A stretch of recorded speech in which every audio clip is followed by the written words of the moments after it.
নমস্কাৰ এই মুহূৰ্তত জনাইছোঁ অসমৰ প্ৰত্যেকগৰাকী জনসাধাৰণৰ বাবে কেইবাটাও গুৰুত্বপূৰ্ণ খবৰ। আজি হৈছে ৭ মাৰ্চ। আজিৰ দিনটোতে অসমৰ লগতে ভাৰতবৰ্ষৰ বিভিন্ন প্ৰান্তৰ পৰা কেইবাটাও গুৰুত্বপূৰ্ণ খবৰ যুগুত কৰা হৈছে। এই মুহূৰ্তত জনাইছোঁ আজিৰ প্ৰথমটো খবৰেই ৰাজ্যবাসীৰ বাবে এটা ডাঙৰ খবৰ। শীঘ্ৰে ৰাজ্যত বন্ধ হ'ব লটাৰী আৰু তীৰ খেল। লটাৰী আৰু তীৰ খেলত জড়িত হ'লেই যাব লাগিব জেললৈ। লটাৰী আৰু তীৰ খেলৰ চক্ৰ নিষেধ কৰাৰ হুংকাৰ এবাৰ মুখ্যমন্ত্ৰী ডক্টৰ হিমন্ত বিশ্ব শৰ্মাৰ। নিৰ্বাচনৰ পাছতেই লটাৰী আৰু তীৰ খেলৰ বিৰুদ্ধে চলিব এক বৃহৎ আকাৰৰ অভিযান। এইবাৰ বিষয়ে মোক আমনি কৰি আছে। এই মন্তব্য মুখ্যমন্ত্ৰী ডক্টৰ হিমন্ত বিশ্ব শৰ্মাৰ আৰু এইবাৰ বিষয়ে মোক আমনি কৰি আছে বুলি মন্তব্য আগবঢ়াইছে ৰাজ্যৰ মুখ্যমন্ত্ৰীগৰাকীয়ে। আৰু নকল সোণৰ বিৰুদ্ধে অভিযান চলোৱা হ'ব বুলি মুখ্যমন্ত্ৰীৰ এক বিশেষ ঘোষণা। আৰু অসম আৰক্ষীক ইতিমধ্যেই নিৰ্দেশ দিছে মুখ্যমন্ত্ৰীয়ে।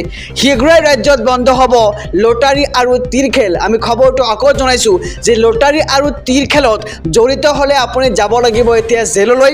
আৰু লটাৰী আৰু তীৰ খেলৰ চক্ৰ নিষেধ কৰাৰ হুংকাৰ মুখ্যমন্ত্ৰী ডক্টৰ হিমন্ত বিশ্ব শৰ্মাৰ। আৰু নিৰ্বাচনৰ পাছতেই লটাৰী আৰু তীৰ খেলৰ বিৰুদ্ধে চলিব এক বৃহৎ আকাৰৰ অভিযান। মাইক্ৰ' ফাইনেন্সৰ ঋণী মহিলাসকললৈ মুখ্যমন্ত্ৰীৰ বৃহৎ ঘোষণা। পুনৰ ৫ লাখ মহিলাই পাব মাইক্ৰ' ফাইনেন্সৰ ঋণৰ ৰেহাই। ৫ লাখ মহিলাক ঋণৰ ৰেহাই দি মাইক্ৰ' ফাইনেন্সৰ ঋণৰ ৰেহাই সম্পূৰ্ণ কৰিম বুলি মুখ্যমন্ত্ৰী হিমন্ত বিশ্ব শৰ্মাই সদনৰ মজিয়াত উল্লেখ কৰি কয়। আৰু সকলো মহিলাকে মুক্ত কৰা হ'ব মাইক্ৰ' ফাইনেন্সৰ ঋণৰ বোজাৰ পৰা। লোকসভাত নিৰ্বাচনৰ পিছতে ৫ লাখ মহিলাক দিয়া হ'ব ঋণৰ ৰেহাই। আৰু লোকসভা নিৰ্বাচনৰ পিছতে ঋণ লোৱা মহিলাক NOC প্ৰদান কৰিব হিমন্ত বিশ্ব শৰ্মাৰ চৰকাৰখনে।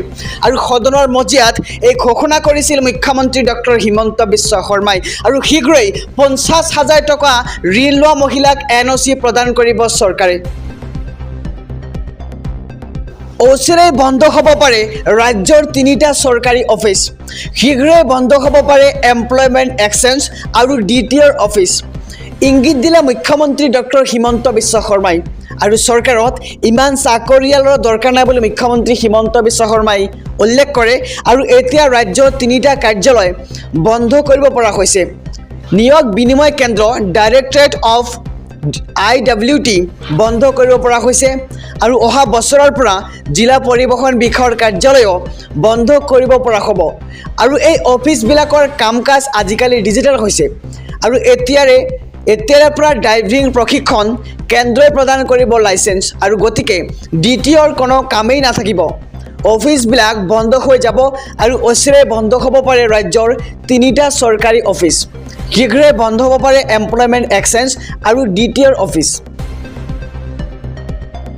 UCC কি? UCC আহিলে কি হ'ব অসমত?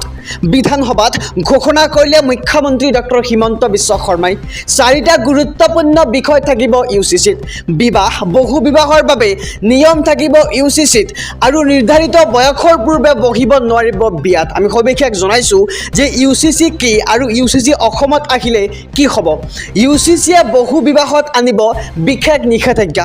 পৈতৃক সম্পত্তিৰ ওপৰত সন্তানৰ সম অধিকাৰত গুৰুত্ব দিয়া হ'ব।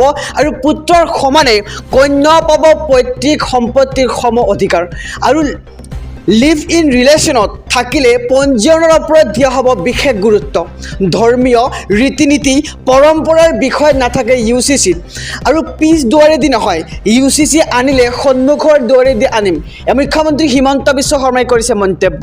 আৰু সদনত মুখ্যমন্ত্ৰী হিমন্ত বিশ্ব শৰ্মাৰ বৃহৎ ঘোষণা। শিক্ষকসকলে আহিল নতুন নিৰ্দেশনা। 1 এপ্ৰিলৰ পৰা মানিব লাগিব এই নিয়ম কেইটা। বাধ্যতামূলক হ'ব শিক্ষা সেতু পৰ্টেলৰ নিয়ম। আৰু বাধ্যতামূলকভাৱে শিক্ষক কৰ্মচাৰীয়ে দিব লাগিব উপস্থিতিৰ তথ্য। প্ৰতিজন শিক্ষাৰ্থীৰ উপস্থিতিৰ তথ্য দিয়াটো বাধ্যতামূলক কৰা হৈছে। আৰু PM পোষণ আঁচনিৰ সফল ৰূপায়ণৰ বাবে এই নিৰ্দেশনা জাৰি কৰা হৈছে। শিক্ষা সচিব নাৰায়ণ কৌৰে জাৰি কৰিছে এই জাননী।